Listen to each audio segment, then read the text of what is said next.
係啦，YouTube 嘅朋友大家好，我係 Cancel。美元對日元已經升穿咗158蚊，基本上佢哋調整就一路咁樣慢慢升緊。而家大家都關注住呢個升勢可以去到幾時，不過去到呢個價位，其實第三輪嘅外匯干預都要時刻留意住。另外呢，我哋都可以睇下其他美元直盤，唔一定係淨係買美元嘅情況，始終都要有個向下嘅睇法，睇住美元對日元嘅圖表。咁所以呢，今日都會由木嚟開始呢，逐步檢視下市況啦，然後同大家分享下下一個入市位啦。唔該大家多多支持。好啦，咁而家就睇下周線圖先。講到周線圖呢，其實就係睇下周線嘅蠟燭收市價呢，係收咗周線移動平均線嘅下邊定上邊嘅。呢個對於之後點樣判斷市況都好關鍵。不過結果嚟講，今次又再一次收喺周線移動平均線嘅上面啦，所以我覺得今個星期上半段大家都會比較偏向飆升嘅。不過呢，正如我之前講過呢，美元對日元而家個價位真係好高，而且第三輪外匯干預隨時有機會發生。所以基本上唔係話要好積極咁去買美元，反而要時刻記住有呢啲可能性，然後再睇下之後嘅策略。我覺得大家有需要咁樣去考慮。現時嚟講，呢啲趨勢線呢都好明顯有人留意住嘅。正如頭先講過，如果個市開始出現高位逐步下移嘅情況，就會變成一個三角形整固區間，喺呢個三角形入邊走嚟走去。所以中期嚟講，除非個價突破咗呢個三角形嘅範圍，否則作為交易員，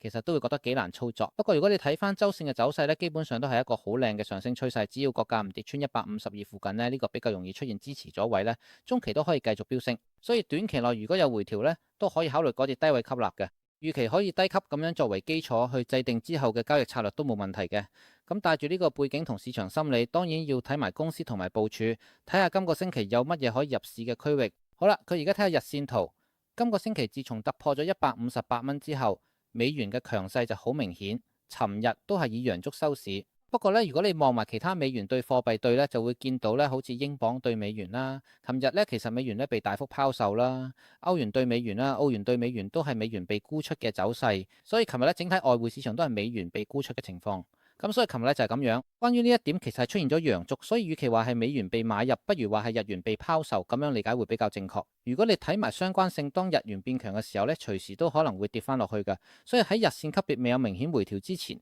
喺158蚊到159蚊呢啲位隨便做多，其實都唔太建議啦。咁我哋再睇下圖表展示，雖然暫時突破咗呢個下跌趨勢同反彈高位，但其實並冇出現一個明顯嘅高低位逐步上移嘅走勢，所以隨時都可能會被壓翻落去。呢點要留意。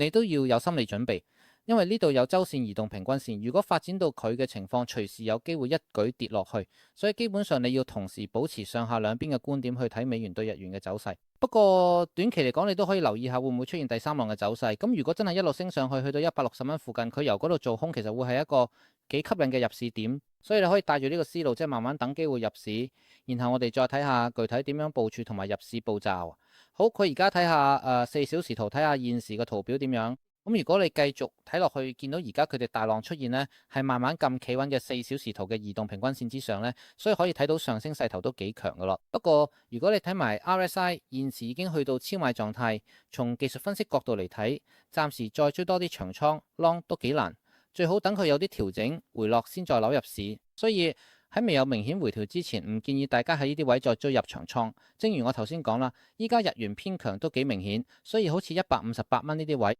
喺移動平均線附近嘅走勢，你都可以有咁樣嘅預期。但日線圖佢哋呢，佢又未有明顯升穿高位或者創新高，所以呢，你都要有心理準備，可能會出現 Plan B 呢，即係高位開始回落，低位再創新低，特別係週末，大家要留意呢個可能性。所以4小時圖如果開始見到有下跌趨勢形成呢，調整會去到邊都唔知嘅，所以1小時圖都可以參考下，最好等佢回調完或者突破咗先再入市，咁樣會安全嘅。如果萬一佢哋調整突然之間，即使突然之間急升，都唔太可能大幅升穿164呢個位啦。所以基本上你可以積極考慮喺164附近做空。作為交易嚟講嘅高位開淡倉都係交易嘅基本原則，所以今個星期你可以喺呢個區間中間附近留意上面兩個大阻力位，準備好入市。無論點都好，美元對日元依家都係處於好高嘅水平。如果中東局勢一旦好轉，好明顯會有一波下跌，所以你只需要記住呢個風險。希望大家可以好好把握交易機會。如果之後有咩大嘅行情，我會再拍片同大家分享。記得訂閱我個頻道啦。今日就講到呢度，多謝大家收睇。